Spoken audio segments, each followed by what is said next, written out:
StoryWave. Time ran on. Thousands of pounds were offered in reward, for the death of Sir Danvers was resented as a public injury. But Mr. Hyde had disappeared out of the ken of the police, as though he had never existed. Much of his past was unearthed indeed, and all disreputable. Tales came out of the man's cruelty, at once so callous and violent, of his vile life, of his strange associates, of the hatred that seemed to have surrounded his career, but of his present whereabouts, not a whisper. From the time he had left the house in Soho on the morning of the murder, he was simply blotted out. And gradually, as time drew on, Mr. Utterson began to recover from the hotness of his alarm and to grow more at quiet with himself. The death of Sir Danvers was, to his way of thinking, more than paid for by the disappearance of Mr. Hyde. Now that that evil influence had been withdrawn, a new life began for Dr. Jekyll. He came out of his seclusion, renewed relations with his friends, became once more their familiar guest and entertainer. And whilst he had always been known for charities, he was now no less distinguished for religion. He was busy, he was much in the open air, he did good. His face seemed to open and brighten, as if with an inward consciousness of service. And for more than 2 months, the doctor was at peace. On the 8th of January, Utterson had dined at the doctor's with a small party. Lanyon had been there. And the face of the host had looked from one to the other as in the old days when the trio were inseparable friends. On the 12th, and again on the 14th, the door was shut against the lawyer. The doctor was confined to the house, Poole said, and saw no one. On the 15th, he tried again, and was again refused, and having now been used for the last 2 months to see his friend almost daily, he found this return of solitude to weigh upon his spirits. The 5th night he had in guest to dine with him, and the 6th he betook himself to Dr. Lanyon's. There at least he was not denied admittance.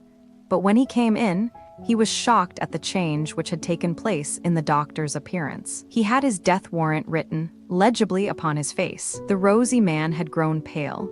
His flesh had fallen away. He was visibly balder and older. And yet it was not so much these tokens of a swift physical decay that arrested the lawyer's notice, as a look in the eye and quality of manner that seemed to testify to some deep-seated terror of the mind. It was unlikely that the doctor should fear death, and yet that was what Utterson was tempted to suspect. Yes, he thought, he is a doctor, he must know his own state, and that his days are counted, and the knowledge is more than he can bear. And yet, when Utterson remarked on his ill looks, it was with an air of great firmness that Lanyon declared himself a doomed man. I have had a shock, he said, and I shall never recover. It is a question of weeks. Well, life has been pleasant. I liked it. Yes, sir, I used to like it. I sometimes think if we knew all, we should be more glad to get away. Jekyll is ill, too, observed Utterson. Have you seen him?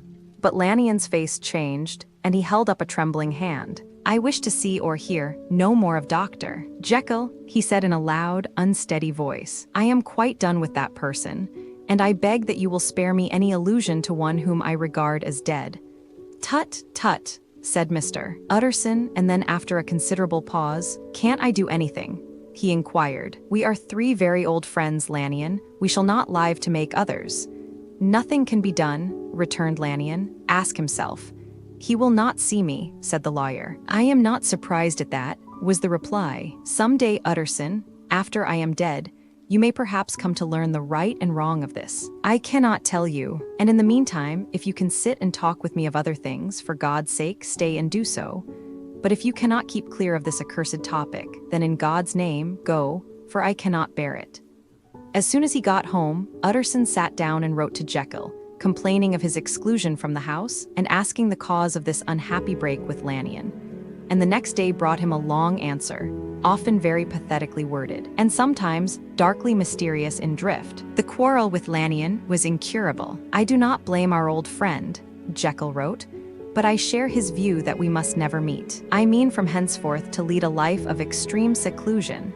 You must not be surprised, nor must you doubt my friendship, if my door is often shut even to you. You must suffer me to go my own dark way. I have brought on myself a punishment and a danger that I cannot name. If I am the chief of sinners, I am the chief of sufferers also. I could not think that this earth contained a place for sufferings and terrors so unmanning. And you can do but one thing, Utterson, to lighten this destiny, and that is to respect my silence." Utterson was amazed. The dark influence of Hyde had been withdrawn. The doctor had returned to his old tasks and amities. A week ago, the prospect had smiled with every promise of a cheerful and an honored age. And now, in a moment, friendship and peace of mind, and the whole tenor of his life were wrecked. So great and unprepared a change pointed to madness.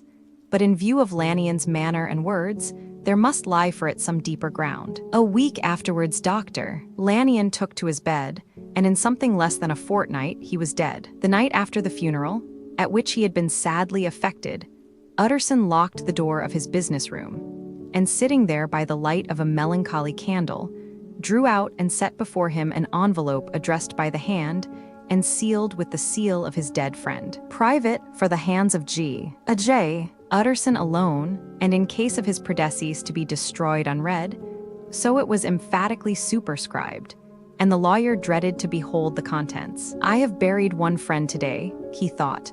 "What if this should cost me another?" And then he condemned the fear as a disloyalty and broke the seal. Within there was another enclosure, likewise sealed, and marked upon the cover as not to be opened till the death or disappearance of Dr. Henry Jekyll. Utterson could not trust his eyes. Yes, it was disappearance. Here again, as in the mad will which he had long ago restored to its author, here again were the idea of a disappearance and the name of Henry Jekyll bracketed. But in the will, that idea had sprung from the sinister suggestion of the man Hyde. It was set there with a purpose all too plain and horrible. Written by the hand of Lannion, what should it mean? A great curiosity came on the trustee to disregard the prohibition and dive at once to the bottom of these mysteries. But professional honor and faith to his dead friend were stringent obligations, and the packet slept in the inmost corner of his private safe. It is one thing to mortify curiosity, another to conquer it. And it may be doubted if, from that day forth, Utterson desired the society of his surviving friend with the same eagerness. He thought of him kindly, but his thoughts were disquieted and fearful. He went to call indeed, but he was perhaps relieved to be denied admittance. Perhaps, in his heart, he preferred to speak with Poole upon the doorstep and surrounded by the air and sounds of the open city, rather than to be admitted into that house of voluntary bondage, and to sit and speak with its inscrutable recluse. Poole had, indeed, no very pleasant news to communicate. The doctor, it appeared, now more than ever confined himself to the cabinet over the laboratory, where he would sometimes even sleep. He was out of spirits, he had grown very silent, he did not read. It seemed as if he had something on his mind. Utterson became so used to the unvarying character of these reports that he fell off little by little in the frequency of his visits. /p/div/body